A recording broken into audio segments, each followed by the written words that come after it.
Okay. Tennessee Tech head coach Dewayne Alexander. Golden Eagles, big test on Friday night playing at Kansas, FBS foe. That game is on ESPN Plus. So, Coach, just some thoughts about your team and starting the season and heading into this first week. Well, I think we're like everybody in college football. We are excited to play. The nature of college football, you don't like the NFL and high school football. You get the opportunity to scrimmage somebody else or work against another team. And, in college football, you spend all spring practicing against each other. Then during preseason camp, all of your scrimmages and live contact work and 11-on-11 work is against each other. It's the Tennessee Tech offense versus the Tennessee Tech defense or special teams. So, to really evaluate your team and, where you're at, you need an opponent. You need to work against somebody else besides yourself. So we're excited about the opportunity to get into a game and go play a game and, go compete against somebody else that's not wearing purple and gold. We're looking forward to that.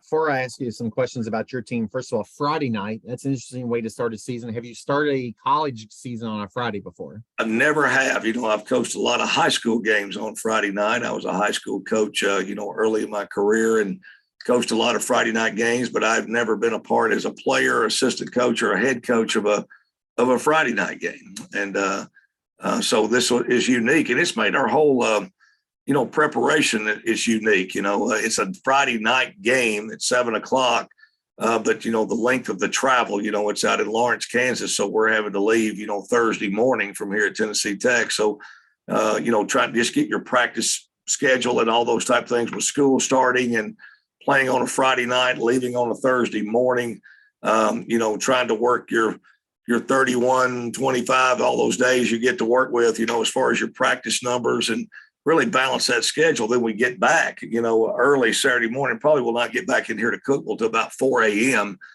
Till after the game, and then have a Labor Day on Monday. So, you really want, as a coach, get your guys on your in-season schedule, your normal routine. And so, it's a little bit different, but, it is exciting, to play a night game. Well, it'll be Thursday night or Friday night or Saturday night. They really are all relative when it comes to the players. But, that's made the challenge has been just trying to how we, work practice and handle up, make sure that we're prepared like we need to be and handle everything that we need as far as that goes.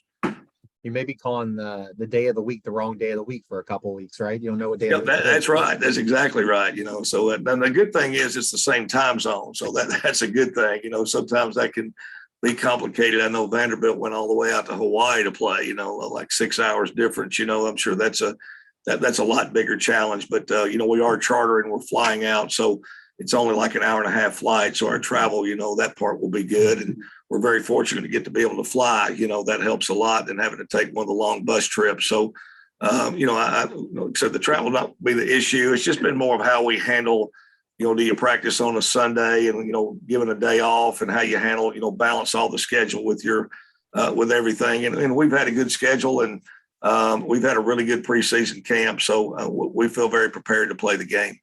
One more question about Kansas. Then, their coach is in his second year, relatively new staff, obviously. What can you expect from them heading into this year? Well, a lot of respect for Lance Leipold.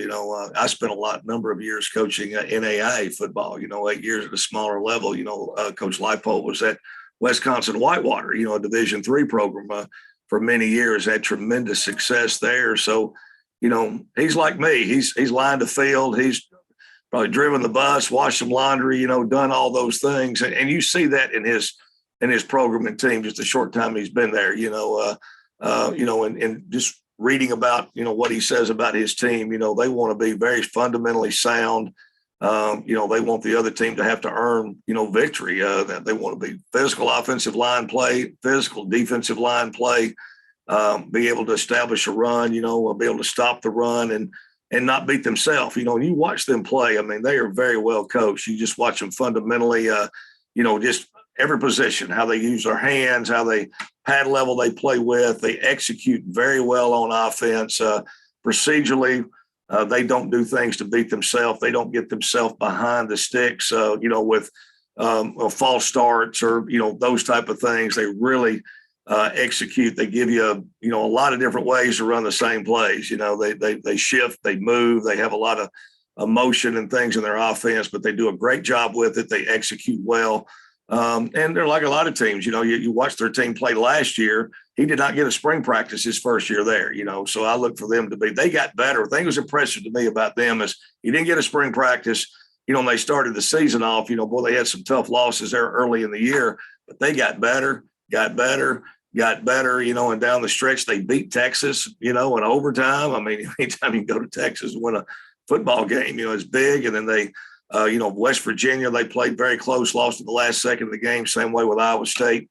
Not Iowa State, but TCU, they played two very tough opponents all down the stretch and played very well and improved. Their team got better. You could watch them. Really, I didn't pay attention once I saw that. I didn't watch some of the early games. I wanted to see how they played at the end of the year, how they played at the end of the year. Then there's some things you could watch from their spring game. And then personnel-wise, they've been able, like a lot of people, especially at that level, go to the transfer portal and bring in a lot of players. They brought in 15 new players, 8 of them on defense. So a lot of those are guys that we haven't seen. We don't have film on those guys. So as in any first opponent, there's going to be some filling out process. But very impressed with what he's doing. I like what he's doing. Very impressed with just the culture that he's built there at Kansas. We know their guys are going to be fundamentally sound. They're going to be physical. They're going to play hard, and we're going to their place to play. So we're going to have to match all those things I just said and be able to do that. What did you learn about your team over the past 3+ weeks of your camp? I've been very impressed with this team, how hard they've worked. We've had a very physical camp. We've had very good preseason camp. We're very fortunate with the weather. We didn't miss a single football practice or have to reschedule anything. We've had good continuity. We've stayed relatively healthy. You always have some bumps and bruises during camp, but we stayed a lot more healthy than we did last year. Our team's just in better shape. We're in better physical condition. Mentally and physically, I think every college coach would say that their team is in a lot better place now than they were this time last year because of the nature of what all had gone on the previous, year and a half, having a full spring, having a full summer with our guys, and having, a preseason camp where you're, a normal type thing with normal meetings and normal procedure things in place has really helped our team. I know it's helped everybody else as well. And I'm very pleased with how our guys handled camp. We had a tough camp, and I was very pleased with how our guys handle themselves. We got a close-knit group of team. We got a really good mixture of, returning players, a lot of guys that are grad players that got that extra year that we've kept in our program that are in grad school. And, so we have a good mix of older guys and some very good new very talented new faces in our program as well. So I'm excited to watch this team play, and we desperately need to play. We need to go out and get a barometer, of where we're at. And then we've got 10 straight FCS games after we get back from Kansas, starting with 2 home games, against Texas A&M Commerce and Sanford back-to-back, non-conference opponents, but FCS opponents. It'll be a big challenge for us. Well, Coach, thanks for joining us this morning. Best of luck on Friday, and we'll talk to you again next Tuesday. Thank you so much, Kyle. Appreciate it.